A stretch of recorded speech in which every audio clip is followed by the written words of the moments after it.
Welcome sa bawat isa sa atin. Magandang umaga. And of course, sa ating online videos na nakalabas. Welcome, welcome. Si Akira dito kasama natin. Hi Akira, welcome ang ating kasama sa Bible Studies. At ang pangalan ni Kuya, yung ating tisoy na si Pogi. Pogi, welcome. Kasama natin kasama natin sa ating D group sa 9 de Pebrero every Thursday night. Welcome. Ito yung 211 Ministries. Ang ibig lang sabihin ng 211 Ministries, kinuha natin yan sa Philippians 2:11. Ang ibig sabihin ay every knee will bow and every tongue confess that Jesus Christ is Lord. At the name of Jesus, everybody, everything, kahit si Satan, kahit ang problema natin, will bow down. Okay, thank you, thank you. Thank you sa ating multimedia team. At gusto ko lang i-acknowledge din ang ating mga viewers online for watching our videos. Hindi po natin goal ang ma-monetize yan para walang ads. Tuloy-tuloy nyo mapapanood yan. 211 Ministries Mandaluyong. And today, 4th Sunday na ng March, tapos na naman. Kaya kanina pinakita ko ng slogan ng para sa April natin. Ready na. Okay, ready na ba kayo? Ang gusto ko lang, marami akong words sa masasabi dito. Ngayon, marami akong verses sa masasabi. Pero ang gusto kong bantayan ninyo sa part na ito, na yung mountains of your problems, troubles, yung ating papers sa City Hall na hindi ma-release, tama ba Felix, will bow down today. Okay? So, it will bow down today. So, kakaiba. Ngayon, maring hindi niyo ako maintindihan sa sinasabi ko, pero I'm excited. In my spirit, I know God is going to do something not only for me, not only for us, but even for the viewers. Kaya sa inyo na mga viewers namin na merong mountains of troubles, maybe this is the time, this is the word na inaantay mo. So the muscle of our blessings and curses, ito na yung pang-apat natin na series. So anong purpose natin ito? Uulitin ko kung kayo nagcha-church at dati nagcha-church kayo ngayon, ayaw nyo mag-church kasi baka patamaan ako ni pastor. Hindi yan ang goal natin dito. Tamaan ka man ng sermon, patamaan kita, para saan? Tinawag ako ni God, tinawag tayong lahat to preach the word to the world na marinig nila ang pag-asa ng buhay. Pwede tayong maging magaling, pwede tayo yumaman, pwede lahat mabili natin. Pero ngayon, kita mo, maraming sasakyan, lalo may nga naka-sports car na Felix, nagreklamo na. Kaya pwede na, takbuhin na lang natin. Blessing na lang si Sioti, magaling ito maglakad. Kayang lakarin niya hanggang Mapua, no? Kaya ba natin galing sa Farview. So, purpose. To understand that the scriptures God uses to bless us are the same scriptures our enemy uses to curse us, including our families, resources, nature, and our nations. Ang nation natin and other nations. Kaya, i-remind ko lang sa bawat isa sa atin na kailangan maintindihan natin ito, na hindi si God ang nagbe-bless sa ating buhay, kundi tayo na rin dahil binigyan niya tayo ng authority, which is yung authority na yan. Topic natin sa last Sunday of March. Kaya huwag kayong mawawala. So, ang introduction natin ito ay verse mismo sa Bible. Saan natin nakita yan na pwede ka ma-bless? Tinanggap ko na si Christ. Ito yung sinasabi. Because we are under grace, biyaya ni God, hindi na ako pwedeng ma-curse talaga. Tingnan mo, sabi ng Bible. Tandaan natin, grace din na si Eva at Adan nilagay sa Garden of Eden. Hindi si Felix and Erlin ang nilagay doon. Si Adam and Eve. Hindi rin si Dennis and Led. Hindi ka rin Ronel and Mylene ang nilagay sa Garden of Eden. Adam and Eve ang nilagay doon. That is grace na nilagay ka doon. Sa dami-dami ng taong pwedeng gawin ni God. Pero makita mo, pinalabas sila. Sandali, under grace yun ba't nawala? So dapat maintindihan natin hanggang saan ang hangganan. Ang grace ba ay pwede mo wala or may ibigay? So tingnan natin ang word. Kasi si God gumawa ng kasunduan. Our God is a covenantal God. Diyos ng kasunduan na may ginawa siya, may part ka na gagawin. Pag nag-violate ka dyan, violate talagang kulay mo. Okay? Maintindihan natin yan. So if you fully obey the Lord your God, our God, your God, and carefully follow all His commands I give you today, the Lord your God will set you high above all the nations on earth. Like ko sinasabi sa inyo, kung ang goal natin magpasikat, huwag na magastos. Si God na ngayaan mo, papasikatin ka talaga ni God, hindi lang dyan sa iyong bansa, sa inyong community, sa inyong pamilya. Di ba mga magkakapatid, minsan pasikatan, pagalingan. Sabi ni God, high above. Kapag midyan ka lang, malungkot ka, ito, si God na ang gagawa nito. At siyang nagsabi niyan, kasunduan niyan. Then, dumikit ka kay God. Okay? All these blessings will come on you and accompany you if you obey the Lord your God. So, it will accompany you. Kasama mo ito. Naliligo ka, nasa school ka, saan ka man pumunta, Dahil like kung sinasabi sa inyo, walang safe na lugar dito sa mundo, only in the presence of God. Pero kung accompanied ka ng blessing ni God and the presence of God, you are very, very, very, very safe. Okay, and verse 15, ito naman ang mga nagdi-disobey. Kaya lang, choice natin ito. Choice mo ang mag-obey at mag-disobey. Hindi ko yon. Mag-disobey ka at mag-obey ka, wala namang mawawala sa akin. Ang calling ko is to preach the word, to take care of the flock, to feed the flock. Kaya kita nyo, inaaral natin itong mga ating mga menu. May menu talaga tayo na ginagawa. Kaya pagpasok pa lang ng January, ay ng first Sunday of the month, nakikita nyo na menu for the whole month. Kasi trabaho ko ang magpakain. However, if you do not obey the Lord your God, obey the Lord your God, hindi obey your pastor. Kasi kadalasan magagaling may mga members ng church, umati ng church, ang galing mag-obey sa pastor, pero hindi nag-obey kay God. Paano natin malalaman yan? Ang bait na bait pag andyan si pastor, ang ating worship leader, ang ating mga Bible study leaders, pero pag sa labas, wild, the same. Sa labas. So, however, if you do not obey the Lord your God and do not carefully follow all His commands and decrees, I am giving you today, anong kalagay dyan? All. Lahat din. All this curses will come on you and overtake you. Ang word na overtake is the same with the word accompany. It will take you over. It will overtake you. Now, kapag yan ang mangyayari, ano mangyayari sa atin? Lahat tayo in agreement with God or in agreement with Satan in this world. May agreement. Pag pumayag ka sa inalok niyang kasalanan, siyang magiging boss mo. Katulad ng nangyari kay Adam and Eve. Now, itong outline natin, or palitan natin yung outline na yan. Parang gusto ko palitan niya ng menu eh. Kasi ang calling ko is to feed the flock. Ito ang menu natin, the muscle of your tongue. The tongue has the power of death and life. Sabi sa Proverbs, kung ano sinasabi mo sa sarili mo, iyan din ang mangyayari sa iyo. So be careful about your tongue. Para siyang rudder ng barko, o yung nasa likod. Pwedeng ipakanan, ikaliwa, yung napakalaking barko. Kaya nilagay natin sa ating slogan for this month is Timon. Okay? The muscle of your decision. Ikaw magde-decide if you will stay on blessings of God or under the curse. Choice mo yon kasi nga may free will tayo. The muscle of your action. Anong action mo? Ang action natin ay sumusunod dyan sa ating pananampalataya or belief system. Kaya mo ginagawa yan dahil naniniwala ka. Hindi ka mag-i-stay sa isang trabaho na hindi ka naniniwala na kaya kang swelduhan. Diba? Then today, the muscle of your choice. Anong kaibahan nito sa desisyon? Ang desisyon, nagdesisyon ka na. Gumawa ka na ng desisyon. Wala kang ginawang desisyon, desisyon pa rin yun. Then, the muscle of your choice, dito ka ngayon mamimili. Kasi dito sa ating panahon, at this point in time, sagana tayo sa isipan ninyo ng informations.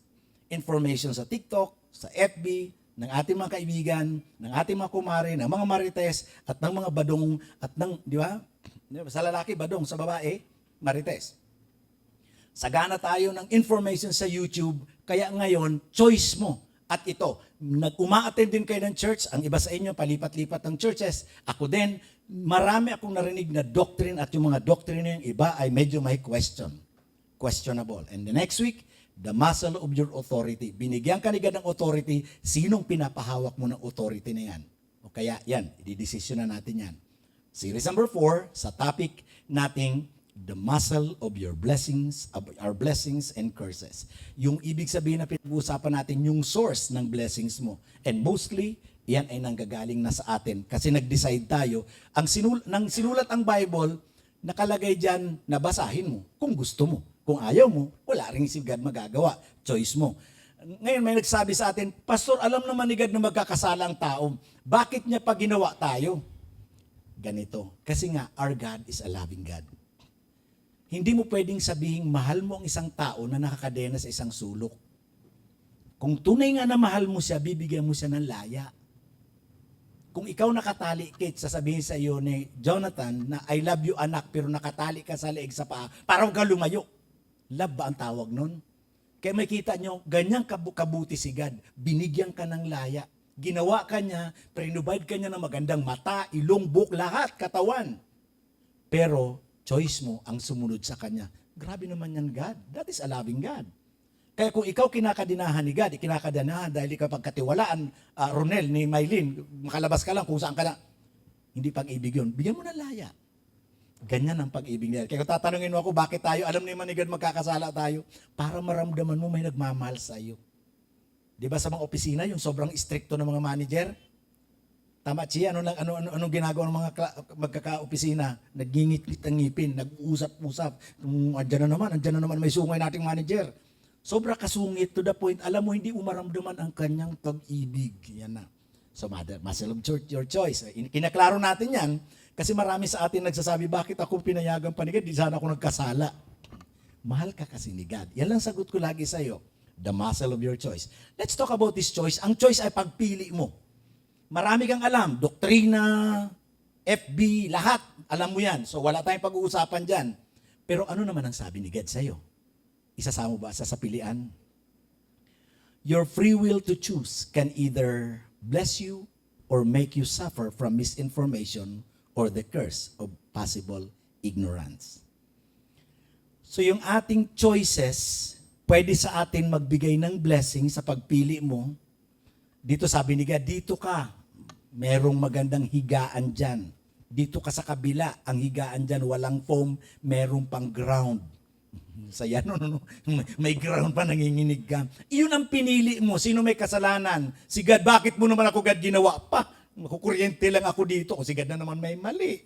Binigyan ka ng choice. Minsan yung mga misinformations na ating kasi sabi nila basta kakanan ka. Meron ditong isang mga nagtatampo yung nabalitaan nyo. Ito yung information naman to ni Felix sa isang smorgasbord dito sa Manila. Na pag kumain ka, ito raw pinipila, doon daw kayo kumuha. Pinipila, nagutom ka kapipila.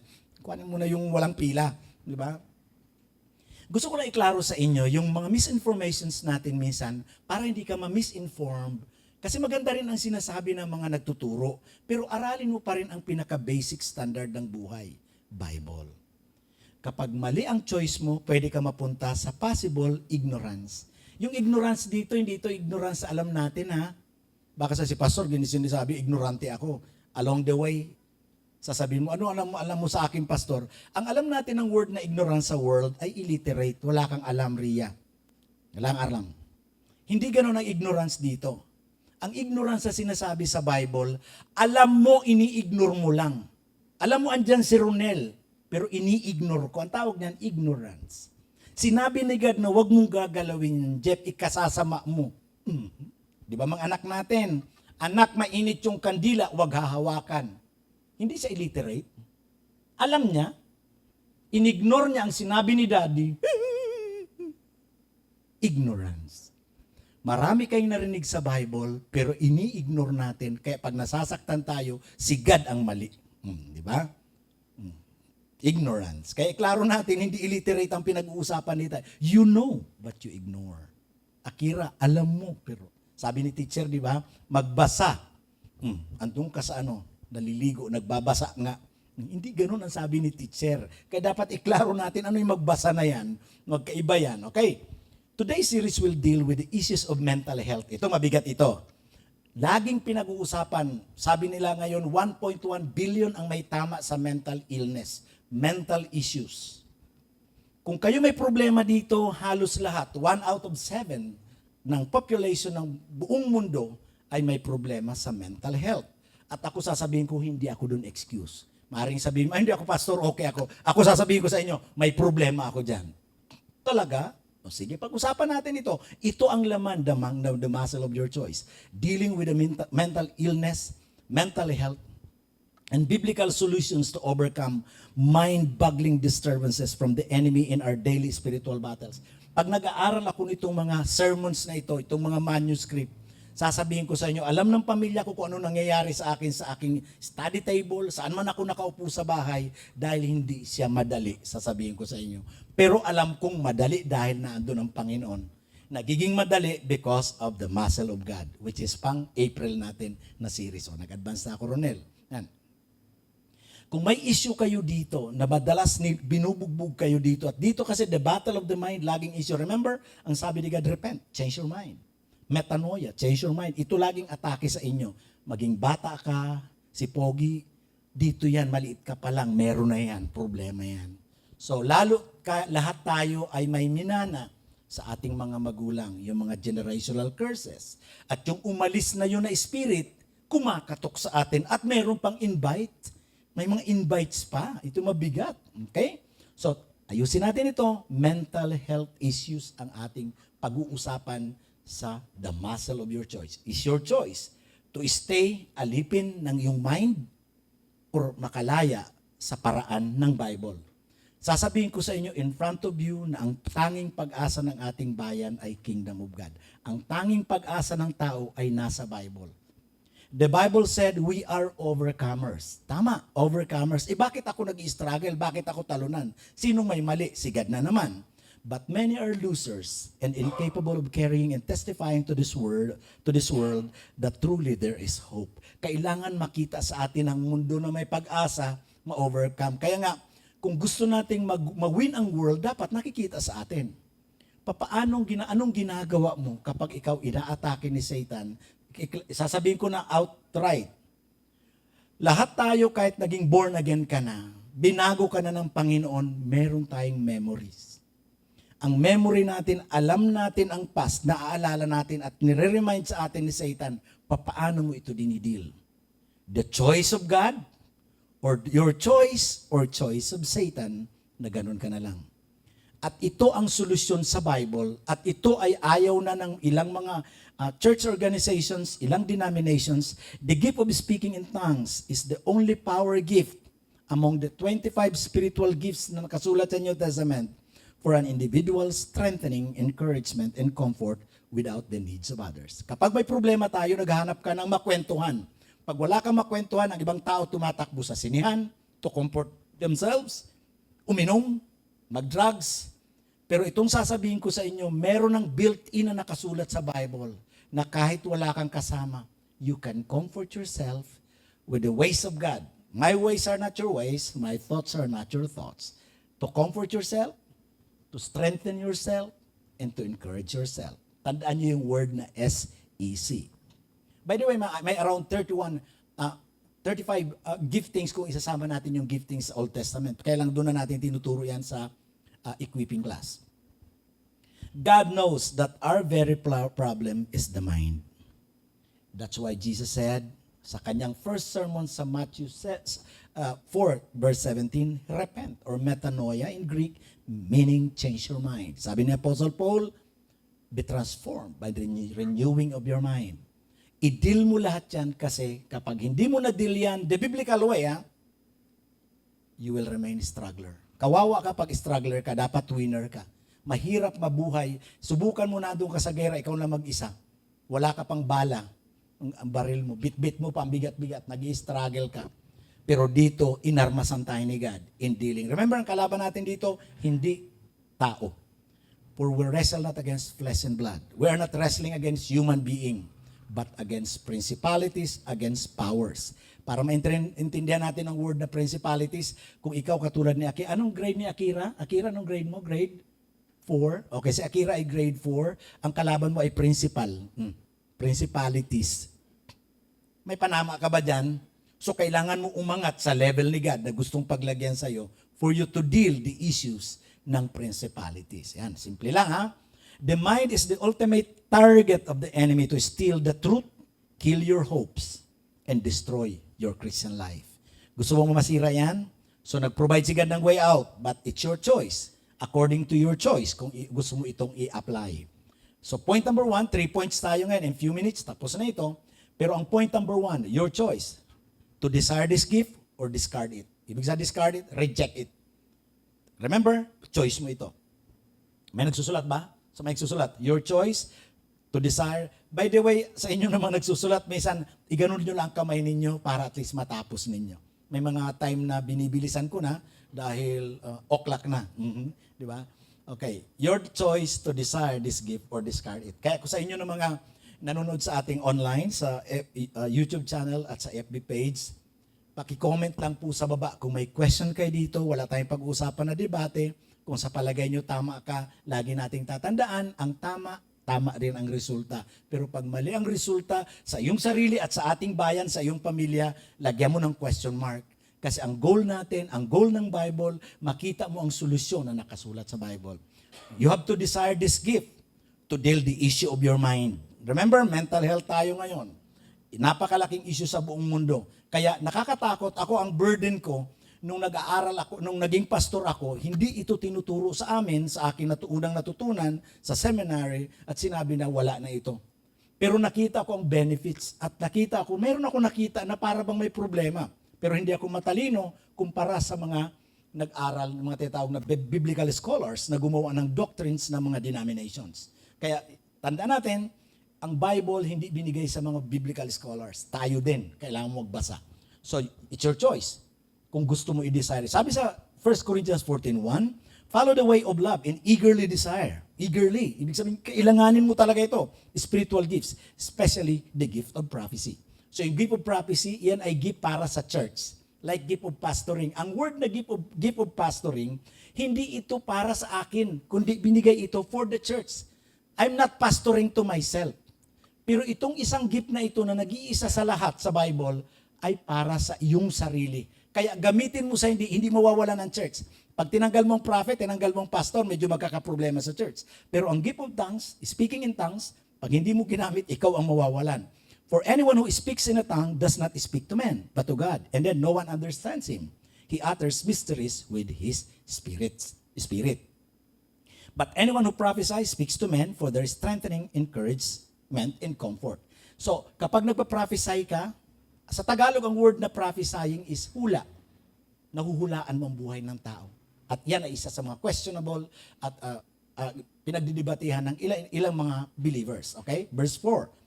He who speaks in a tongue edifies himself. Okay. Kapag nagtatang ka daw, speaking in tongue, na-edify mo ang sarili. Anong ibig sabihin ng edification? Kanina binanggit dun sa verse 3. Edification is strengthening, encouragement, and comfort. Or in other word, ito ay sa Tagalog, kinagigiliwan. Para kagiliwan mo ang sarili mo, kaya tumatambay ang tao kapag problematic sa tambayan ng mga barkada ng inuman. Kahit alam natin, hindi natin gusto yung ginagawa sa tambayan, ayaw ko na talaga niyan. Pero dahil na kailangan mo, ang hinahanap nila ay yung edification. Kaya tayo pinipilit natin manood ng sine, ang iba nilulunod ang sarili sa alak, sa drugs, pagising, andun pa din. Kasi hindi yun ang design ni God to edify yourself. But prophecy, ang prophesying is to edify, to strengthen, encouragement, and comfort ng church. Okay? Klaro ko, hindi mo kailangan ng ibang tao to strengthen or encourage yourself. It's about God. Okay? Let's go with this.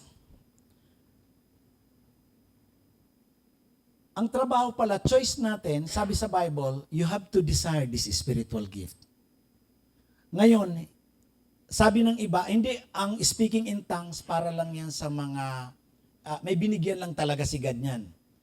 Ngayon, kapag may binigyan lang si God nito, papaanong iba? Ako sasabihin ko katulad ng sabi ni Paul, I encourage you to speak in tongues like you and me. Ang problema nito, ang word na tongue ay, ang interpretation nito sa Tagalog or may mga interpretation ng Bible na hindi ako agree. Tandaan natin, ang original na Bible ay in Hebrew word. Nung translate ito sa Tagalog, ang daming magkakaiba. Ang word na tongue pwede mo i-translate into language. Anong tongue ng America? English word. Ano ang tongue ng Pilipino? It's a language nila, it's Taga-Pilipino. Now, pero ang word na tongue pwede mo interpret as dila. Ngayon, dahil mayroong mga verses, may ilang translation ng word na speaking in tongues ay kaloob na nagsasalita ng wika. Magbabago yan. May mga translation na yan ang sinasabi. So kapag nagsalita ako ng wikang Tagalog, wikang Masbateño, ibig ba sabihin na i-strengthen ako, na-encourage ako, na-comfort? Kaya yung translation natin, pwede mong questionin. Hindi mo para awayin yung nag-translate ng mga biblical scholars.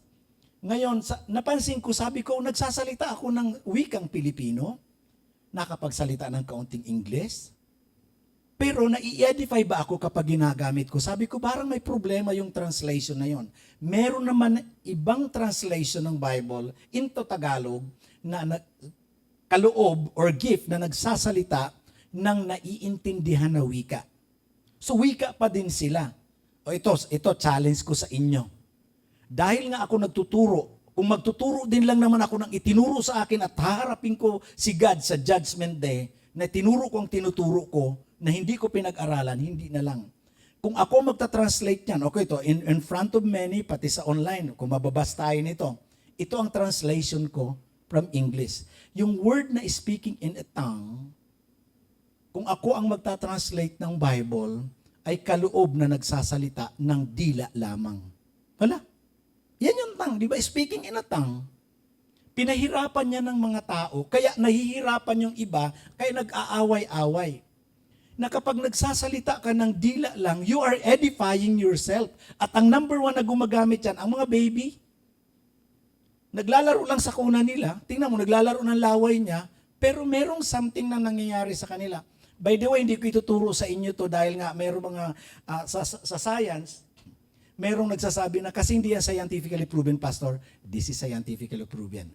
17 years ago, pinag-aralan ng speaking in tongues, ng the faith and science meet together. At pinag-aralan ang speaking in tongues sa Hospital of the University of Pennsylvania at lumabas na mas merong nangyayari sa brain natin when you are speaking in tongue. Yung doktor, sabi niya, hindi ako believer, pero parang merong something ako na-observe dito. Kinumpare ito sa Franciscan nuns, mga madre, na nagpipray, at kinumpare ito sa Buddhist monks na nagme-meditate, at mga pastors and Christians na nagtatangs. At meron silang napansin. Kaya meron ito kung kailangan nyo, kung i-request nyo lang sa atin, meron tayong video nito from YouTube, pwede natin ilagay dun sa comment section or sa inyo para makita nyo. This is scientifically proven na laki nang naitutulong nito. So, yan ang nagagawa niyan. Kinumpare nila ang MRI, CT scan, at kung ano-anong mga scan sa utak, may napansin ang mga doktor na unbeliever. Pero sabi nila, parang gusto na naming maniwala. Pero ang hirap dahil hindi mo nahahawakan. Okay? It's your choice to choose speaking in tongues or not. Okay. Point number 2. Your choice to talk to God in mystery or pray in misery. Yung pray in misery, yung, Panginoon, ba't ganito, Lord? Andiyan na naman, Lord. Mahal na mahal ng gasolina, Lord. You can be at peace by using this gift. Okay. Your choice to talk to God in mystery or pray in misery. May nagtanong sa akin, Pastor, kung nagtatangs ka, naintindihan mo, sasabihin ko sa inyo, hindi. Tandaan natin, may 5 word na tongues sa Bible na magkakaibang ibig sabihin, kaya dapat iklaro natin yan. Isa lang dyan ang speaking in tongues. Okay? Your choice to talk to God. Hindi natin pag-uusapan, masyado malaki. Doon pinag-uusapan natin yan, Ria, sa C2C. Okay? Sa ating discipleship process. Talk to God in mystery or pray in misery. Kapag nag-speaking in tongues ka o nagsasalita ka ng dila lang, you are talking to God. Donsky, Alice, sa inyo mga nasa C2C, sa lesson number 12 yan, pinag-uusapan. Doon natin pag-uusapan yan. A mystery is something unknown, unexplained, or beyond understanding, such as a puzzle, a secret message to God. Kaya may nagtanong sa akin, Pastor, paano mo naiintindihan ang mystery? Ito lang sasabihin ko sa inyo. Ang word na mystery hindi naiintindihan. Ayun o. I do not know. I'm just obeying. I'm just following God. Remember, nung binigay ni God yan, kaya masyado itong masalimuot na part na ito, ngayon tinawag mo ako ni God na magpastor. Lord, kailangan ko aralin ang Bible. Hindi ako dapat tanggap lang ng tanggap ng teaching, ng doctrine ng iba, at ituturo ko na darating ang araw, pananagutan ko. Pansinin niyo sa 1 Corinthians 14 verse 2, For anyone who speaks in a tongue does not speak to men. You are speaking to God. Hala. So kung ang kingdom of heaven is a nation, ibig sabihin, makita nyo, ito ay a language of heaven. Okay? For anyone who speaks in a tongue does not speak to men, but to God. May nagsabi sa akin, Pastor, naiinis ako, may mga tao na nagtatangs in public. Ang yabang-yabang sila na nakakapagtangs, kami hindi. Kapag kayo nakarinig na nag-speaking in tongues, huwag nyo lang sila pakialaman. Kung naiinis kayo at pinagmamayabangan kayo, ibig sabihin yung taong nag-speak in tongues in front of you, hindi niya naintindihan ang gamit nun. Ang speaking in tongue is talking to God, not is talking to men. Ayan o. Ayan o. You are not speaking to men. So anong purpose mo? Bakit magtatangs ka in front of many people? Speaking in tongues is speaking to God.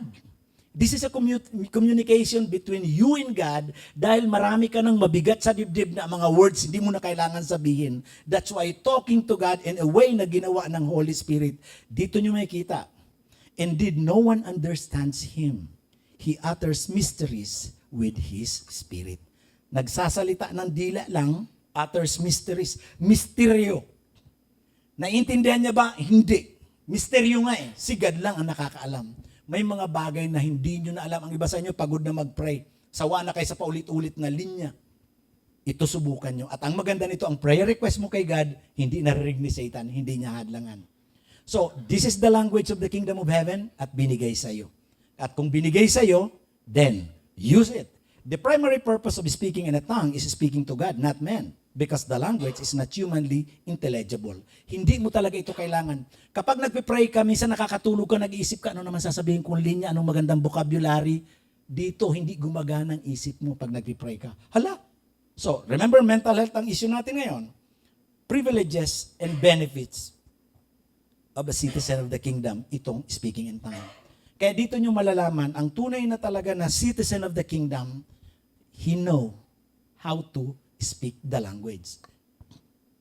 Ngayon, ang tanong, iklaro lang natin ito in a short while, dahil wala naman tayong time, dito pinag-aawayan, na-mention sa 1 Corinthians 13:8 na ang gift of tongues ay nag-cease na. Ang word na cease ay nag-stop. Ngayon, habang nag-aaral ako ng Bible at tinanggap ko yan, nagpapastor ako for 9 years, sinasabi ko ang speaking in tongues ay hindi sa Diyos dahil nag-cease na. Pero dumating ako sa time na, siyempre ulit-ulit mong babasahin ang Bible at habang binabasa ko ang Bible, napansin ko na sa 1 Corinthians 13, na-illustrate ito na nag-cease ang prophecy, word of knowledge, ang gift of tongues, speaking in tongues. Ngunit pagdating sa 1 Corinthians 14, ang 40 verses na meron sa chapter 14, inexplain lahat ang tongues. Sabi ko, Lord, kung tumigil na sa 1 Corinthians 13 ang speaking in tongues, dapat hindi inexplain ito hanggang sa chapter 12 lang ng 1 Corinthians. Bakit inexplain sa the whole 40 verses ng chapter 14? Kaya inaral ko uli. At dito ko nakita ang mga benefits niya na dati pinagbabawal kong gamitin yan. Ito pala ang kailangan. Okay? So, kung may questions kayo niyan, aralin nyo na lang. Huwag kayo masyado maniwala, maging sa akin. Kasi pwede kayong malito. Lalo't ito, may choice na tayo na malunod sa teaching ng mga taong nagsasabing wala nang speaking in tongues ngayon. Pero gusto ko ipakita sa inyo ang benefit nito na nai-enjoy ko ngayon. I'm talking to God in mystery. How? So, yan ang purpose niyan. Hindi mo talaga sa maintindihan. Now, this is the last part ng ating point. Your choice to stop your mind or your mind stops you. Wala pa akong narinig na university na nagtuturo ng mind mo pwede mong patigilin. Especially sa may depression, loneliness, mga issues of the mind, yung may mga suicidal tendencies. Nagulat ako, isa sa benefit ng speaking in tongues, you can stop your mind. Ikaw mismo. Hala, saan yan sa Bible? So, tingnan natin ang benefit nito. Kaya kung sasabihin ko sa inyo, huwag mong gagamitin ito, malaking problema yan. By the way, kapag pinag-usapan natin ang cease, nag-cease na yung that gift cease. Ang word na cease ay stop. Ang vision na pinakita lang ni God sa akin, habang inaaral ko yan, yung red light ng traffic light. Kapag nag-red, anong ibig sabihin yun? Stop. Nag-cease. Pero pag kailangan na nag-red na, you can use it again. Go. So ito yung benefit nitong speaking in tongues na hindi ko ipagdadamot sa iyo, pero 9 years ako nagpapastor, sinabi ko itong speaking in tongues ay hindi sa Diyos. Kaya naghihingi ako ng sorry noon sa church. Okay?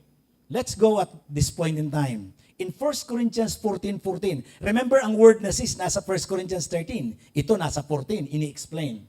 Sabi diyan, for if I pray in a tongue, my spirit prays. Kapag nagpipray ako ng speaking in tongues, mysteries, but my mind is unfruitful. Anong synonyms ng unfruitful? Unproductive, fruitless, barren, sterile, or unsuccessful? Or ito ang mabigat.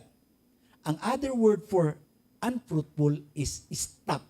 When I pray in speaking in tongues, my mind stops. Hala. So kaya ang title natin dyan, ayan o, your choice to stop your mind from being wild. Kasi sabi ko nga sa inyo kanina, lahat tayo may memories of our past.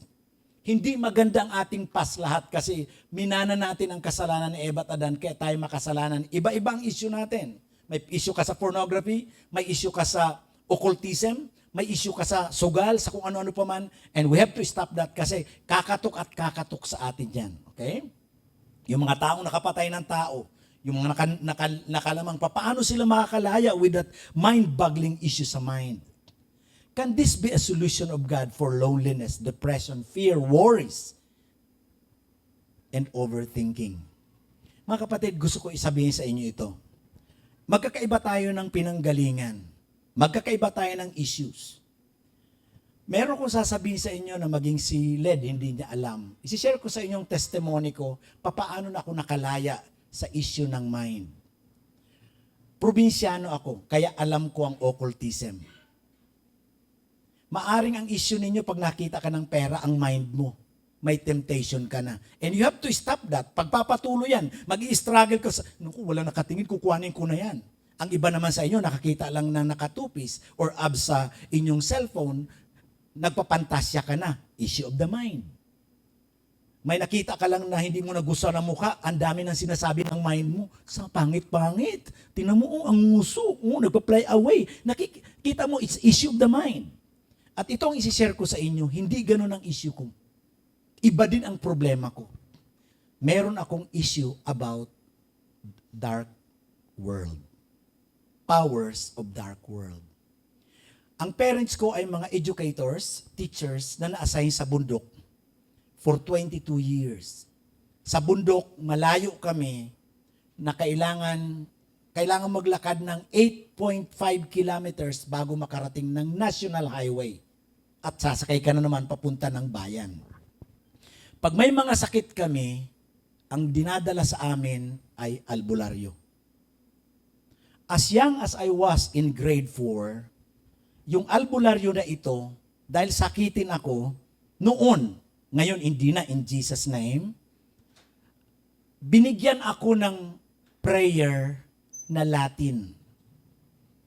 At yung Latin prayer na ito, tandaan natin ha, ang Latin prayer na ito, kahit ako 37 years ng Kristiyano at pastor, hindi nawawala sa akin kasi sabi ng albularyo, makakatulong ito sa iyo. Pero hindi sinabi na ito ay galing sa Diyos.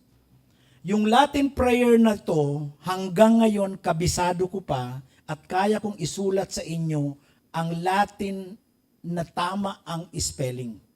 Ang Latin prayer na ito na andito pa.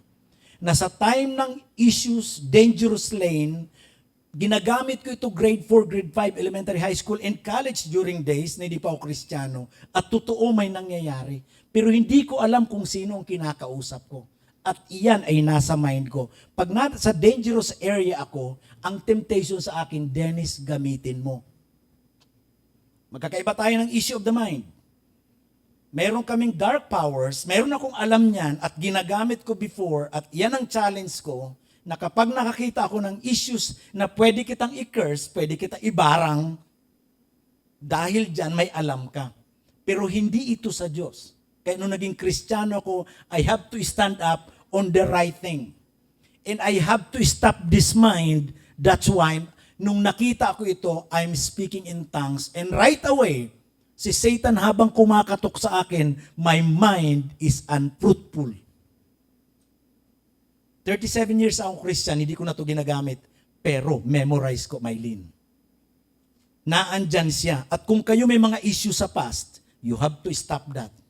Kaya sa atin ng mga nanonood dito sa Masbate na marami tayo dyan, kung ginagamit mo pa ito at meron kang covenant kay Satan, bakit? Para saan? Kung sinabi mong ikaw ay nag-commit na ng buhay mo sa Panginoong Yesus, bakit mo ginagamit ito? Ulitin ko, word for word, letra por letra, alam ko ang spelling nitong Latin prayers. Pero alam kong hindi ito sa Diyos. Bible. Kaya kung nakatayo ako rito, nagtatawanan tayo.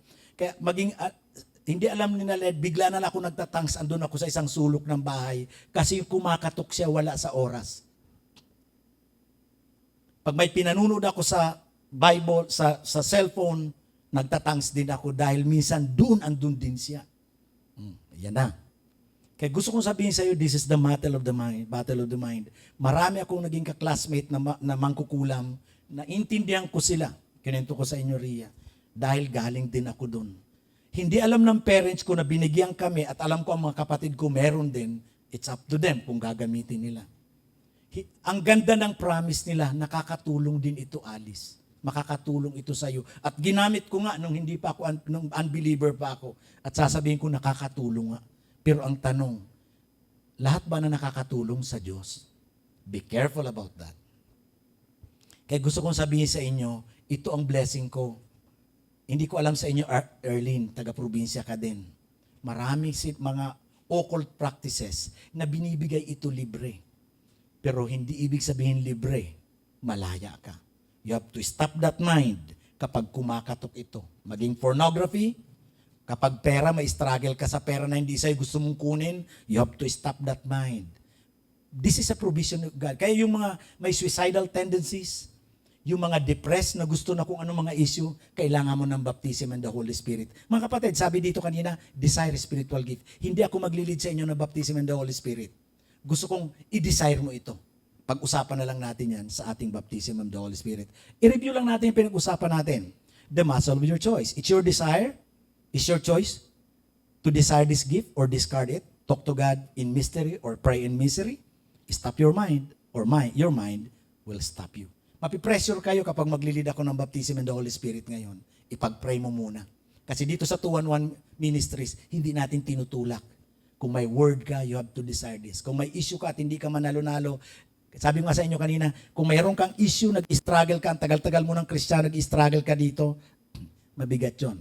Kaya ito, challenge ko din at ito ang aking prayer sa iyo, Nikki, dahil madalas ka magpa-check up sa mind, yung mga sinabi sa atin, na minsan by word si God, ang hirap ipaglaban dahil naandun. Ako, marami ako nabasa, ilang beses ko natapos ang Bible, pero pag kumakatok ito, lalo sa dangerous lane, pag hinahabol ako ng aso, sasabihin ko sa hindi ako hinahabol ng aso. Lalo't mahilig ako sa mountain bike dahil yan ang ginagamit ko noon, pero ngayon hindi na. Totoong prayer na. Mga kapatid, gusto ko lang itanong sa inyo, ikaw ba ay nananalo kay Satan sa isipan mo o laging talunan? Merong solusyon si God. Gusto mo ba? Your choice. Ano ang iyong choice ayon sa leading ng Holy Spirit ngayon? Let's pray. Father God, we honor you today. Thank you. Dahil alam namin, Panginoon, na tunay nga ang Biblia, ang Kingdom of God, ang tanging pag-asa ng tao at ng aming bayan. Purihin ka kung ano man aming narinig galing sa iyo. Help us, God, to overcome this so that we can reach out others, other people na inaalipin din ni Satan at makalaya. Lord, I rebuke the works of the enemy. Kung siya man ay nasaktan ngayon, Lord, I pray for covering sa nakarinig dito dahil truly, this is a battle between the kingdom of God and kingdom of darkness.